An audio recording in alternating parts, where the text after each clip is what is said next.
Thursday evening, time to run it straight. Thirsty Thursday time. Chris Danks, Brendan Bradford. Good to be here. Nearly missed your name there. Brendan Bradford? Still is. Yeah. Same thing. So what we're going to do, we're going to drink some delicious beer. We're going to talk a little bit of footy. We've got an amazing special guest coming up in a little bit. But first, quick shout out to East Village Hotel. They house us. We've been here for 3 episodes now. Yeah, amazing place, great food, great selection of beers, really cool atmosphere. So you can book this space. So just go on to Google East Village, and they'll sort it out. Go on their Facebook page usually. Do you want to talk about the beer? Yeah, get straight into it. It's Tigers Eels. Yep. So we're drinking a local beer of the inner west of West Tigers country. You picked it up this morning. Tell us about it. Okay, so it's from a brewery called Akasha. It's in 5 Dock.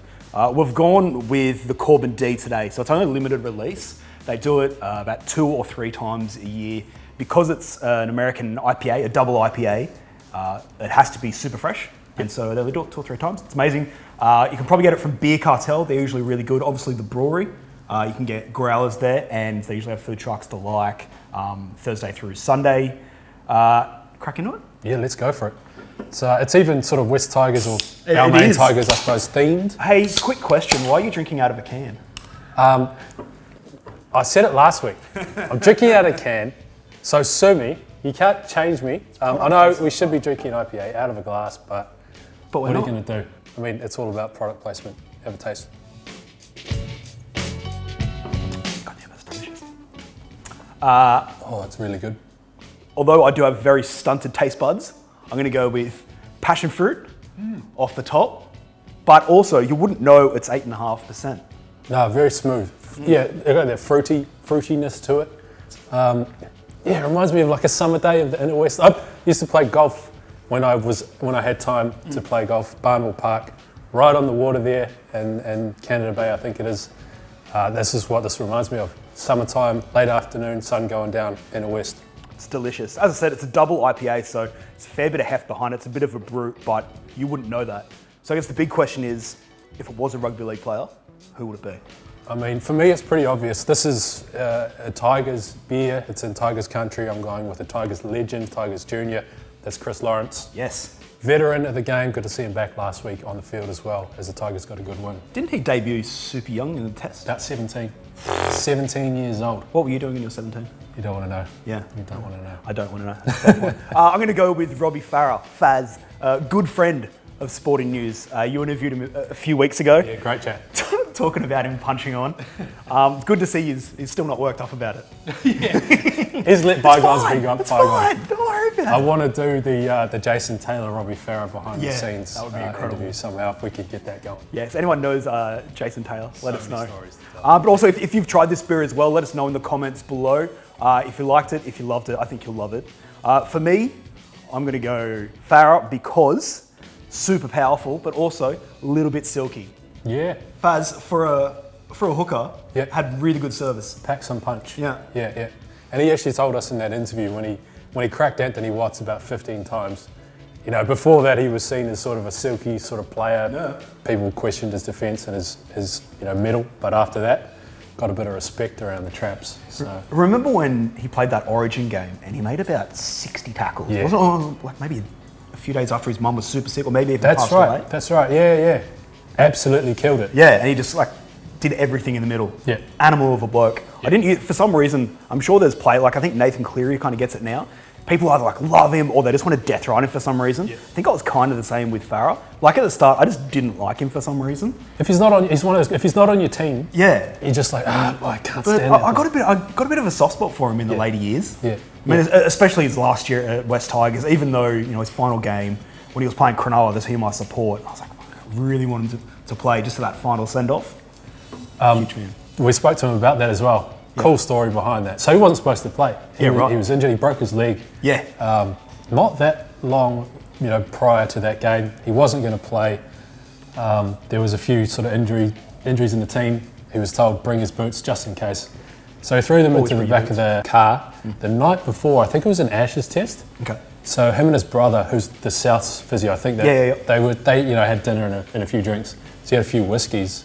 Shows up, probably not feeling 100%. Yeah. And 20 minutes before kickoff, gets the call up, you're on. I can't remember who, Corey Thompson, I think, went down injured in the warm-up. Yeah, right. And he gets the call up, gets the send-off. Have 65 Baroccas, you're going on in 20 minutes.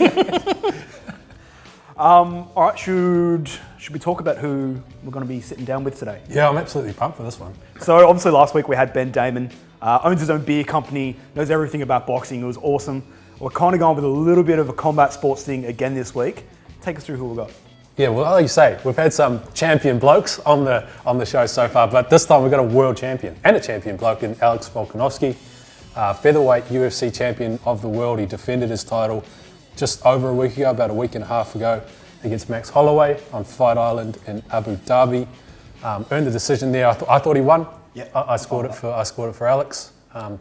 Bit of contention around there, so we'll put that to him as well. Alex Volkanovski, UFC featherweight champion of the world, stuck in quarantine at the moment. How's it going? Yeah, not too bad, mate. Not too bad. Just we knew we were going to be getting into the quarantine as soon as we got back, so it's all good. How much longer do you have left? I think we've got another. What would it be? Maybe like 5 days, maybe. What is it? Monday? Yeah, Tuesday. I think Tuesday we get out. I think, pretty sure. Mate, I want to ask. Obviously, congratulations on defending your title. What was the aftermath like? Super weird situation. You're all on an island. Are you even allowed to have a beer on Fight Island? Yeah, we had a few beers. Yeah, so it is different. But we ended up just getting back to the room, ordered a few beers, and just had a feed, ordered beers downstairs. So then went upstairs and got some beers to the room and just had our own little celebration. But I mean, it was different, and we had to jump on the flight. I had to go to the airport that night. So I fought in the morning, got back to the hotel, and then I end up having a few beers and whatnot. Then we had to go to the airport that night. Yeah. No way. So what time was it in Abu Dhabi when you fought? It was like real early in the morning, eh? 7:30. I probably started fighting. And so you're on the beers by like 10.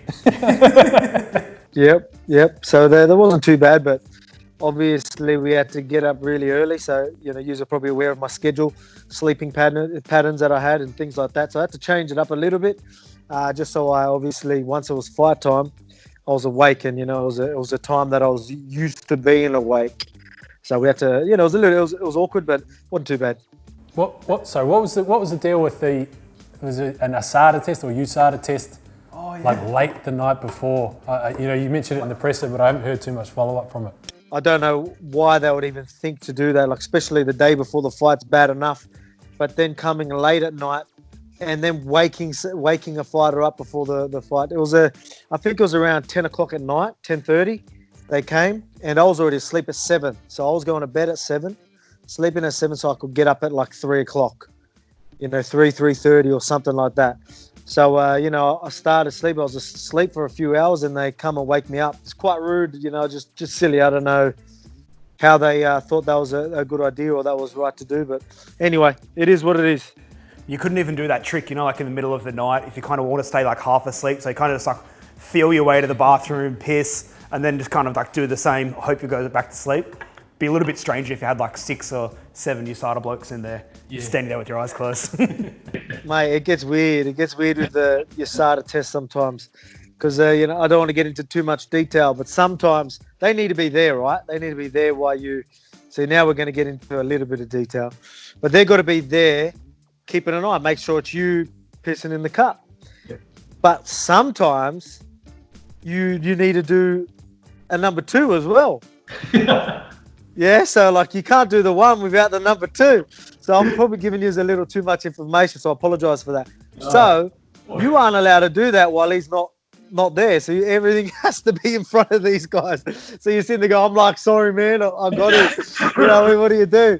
You know what I mean? Like I might get a couple of extra mil out that way, but oh man, there's some information for you. Drinking beers and talking about number 2s. Yeah. Not the greatest build up to, but the whole week, the whole sort of, it's Fight Island, you're fighting at weird times, you're quarantining a couple of days before, but like getting into the cage, like did you notice that there's no fans, or that it was 7 in the morning or whatever it was? Man, yeah, it's weird. Because, I'm always talking. I'm sure you've done interviews with me and I talk about being so composed. and going into a fight, and I was really, really composed, if you get what I mean. Like, I was that relaxed, it was weird. So it was like a bad thing. I'm like, you sort of try and tell yourself, you're fighting. So it was weird. So like, even while I first started fighting, I even told the guys in the corner, I'm like, I am like very, very clear. So whatever you tell me, I'm going to hear. Talk to me. You know what I mean? Saying that. But like, while I went in there, like, I had to get punched in the face a couple of times to realize I was like, wake up, you're in a fight. You know what I mean? It was weird. It was crazy. You changed your entrance music for this one too. There was a bit of chatter on Twitter. You went away from Game of Thrones and you went with Men at Work, Land Down Under.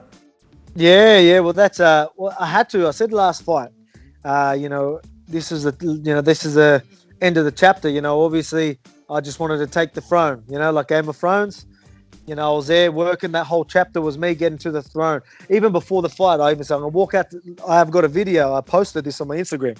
There's a video of me walking out of Game of Thrones. I'm going to finish the chapter, take the throne, and we're on to the next. So what I meant by that was I'm going to walk out of Game of Thrones the last time, take the throne, and then on to the next chapter. I don't need to worry about the Game of Thrones thing anymore. Because I was actually debating with myself, should I walk out to Game of Thrones for that fight, because I wasn't happy with the last season. So I was like, man, I don't know if I want to walk out to these holes in that, but you know what? I was like, man, I have to finish the chapter, and then I can move on. Out of all those guys at featherweight, you got Zombie, Yair Rodriguez, Calvin Kattar's had a couple of good wins over the last couple of months. Like, who do you see as the most likely to beat the rest of those guys and earn that number one spot? Man, you got guys that I think the front runners, and that'll have to be Zombie and Zabit. So I think they're the front runners where, like, one of them two guys win their next fight. Say, supposedly, I've been hearing this for the last 6 months, or like something, that Zabit and Yair Rodriguez are going to fight. So, mate, Zabit goes out there and wins, especially wins in wild fashion, mate, I guarantee you everyone's going to be screaming their name. That's the fight everyone's going to want. Same with Zombie. You go out there and he's meant to be fighting Ortega. You go and knock Ortega out, everyone's going to be screaming his name. That's going to be a big fight because everyone will be pushing it. Everyone will be saying that has to be that. So, they're the fights that I think they're the front runners, and I just think they're this close. Just go and take it. So, I got some direction before the end of the year, because I want to get another fight in, another defense in before the year's out. Let's go back in time to your footy days. Everyone knows about your footy past. Do you still keep up with it? I've been hanging for sports, so I'm really keen to watch sports, and I've watched a few more games I have already this year than I did last year. So it's exciting. Obviously any sport at the moment is just exciting to watch. That's why Fight On was such a big deal, because there's nothing really happening. So football, I'm keen again. I'm keen to watch some football again. I just got to bring it up. You said you saw Michael Bisping the day out, or later that day or something, and he was pretty apologetic about the way he handled that fight. Well, yeah. I haven't even watched it, so I haven't even watched this is what it is for me. I'm going in this fight. Remember, I don't see no biased commentary. I don't see no live stats that were completely wrong, by the way. Live stats. I don't see any of this. Yeah. Our corner don't see any of this. The judges don't see any of this. So we're going in the fight, and then I fought the third round, and look, it was close. It was a close fight, and I get that. And you can't take nothing away from Max. He won them first 2 rounds. Clearly, you're going to give them two rounds to him. The last 3, obviously, was still competitive, but I was quite confident that I won him. So I'm going in there, and I know that. All right, I'm pretty confident with that 3rd round. 4th round, pretty confident with that 4th round. 5th round. So you've got to see where my head's at. I'm looking at, it was close, but I'm pretty comfortably won them last three rounds. That's all I'm thinking. That's what my team's thinking. And to be honest, that's what Max and his team's thinking. You can tell that he tried to win that last round. He knew he needed that last round as well, just to secure it. And and the same as his team. His team were even saying, this is close. We need this round, Max. And obviously that's what my team was saying to me. So you got to remember, it's different for us. So I get out of this fight, and then you start hearing people carrying on a little bit, and I still don't know. Well, what? Relax. What's going on here? And then I've got Like, literally straight after, even when I had to do the interview with Bisping, he's apologising to me. He's like, "Oh man, I'm so sorry." Rah. I'm like, what's he talking about? Like, why is he so sorry? Like, I don't know.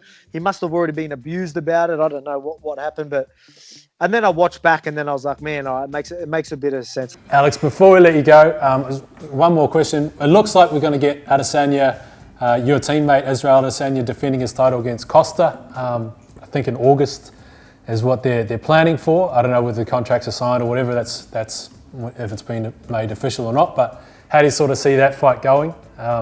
Any predictions on that one? Yeah, man, it's going to be a fun fight as well, because Costa's one style, man. You know what I mean? He's going to come forward and he's going to come guns blazing. So he's not going to sit back and wait and try and pick his shots. That's not how he fights. He's going to come and be, he's a bull of a fighter.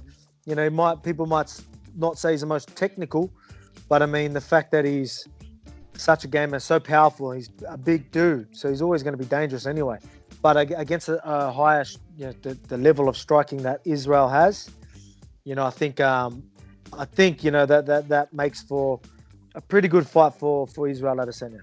Again, am I biased because he's a teammate of mine? Yeah, maybe. But even I know the game and I understand the game, and I believe that these are traits that Costa have that's something that Israel can really use against him. So I'm looking forward to it, and it's going to be a fun fight. It ain't going to be an easy Romero fight, I guarantee you, because Costa ain't going to sit back. Costa's going to try and get in his face. He will leave a lot of openings. Maybe he'll get some as well because he's so aggressive. We'll see. Yeah, it's a good fight. Really good fight. Alex, thanks for joining us on Thirsty Thursday. Enjoy while we'll get through your last couple of days of quarantine. Thirsty Thursday, I like it. There we go. I'll have a beer ready for next time, all right? Alex Volkanovski, just UFC champion, just casually checking in from quarantine. What a good dude. Massive legend. Do you reckon can you champion? Yeah, champion? Champion? Yeah, I wouldn't champ him. Mr. Champion? That's too far, I think. Yeah. But champion, if you're a world champ, there's no disrespect in calling him a world champion. Or calling him champion. Yeah, okay. Champ is still disrespectful, no matter the situation. It never comes off right. It's the technicalities. So just a phone number you casually had in your book, or? No, yeah, thanks to the good people at Engage for organising that interview. Great fightwear apparel, gloves, shorts, shirts, anything you need. Engage Industries. Drop a link in the description below. Beautiful. Many thanks. Footy's just about to start, so we're going to get out of here. What do you like? You got it right last week. I got it right. Raiders upset? I tipped the upset with the Raiders, and I'm going to tip the Tigers this week, tonight. Really good win. I was down at Leichhardt last Friday. Yeah. I will never miss an opportunity to go to Leichhardt Oval, so I got down there. I'm tipping the Tigers again. I think they're on a good thing.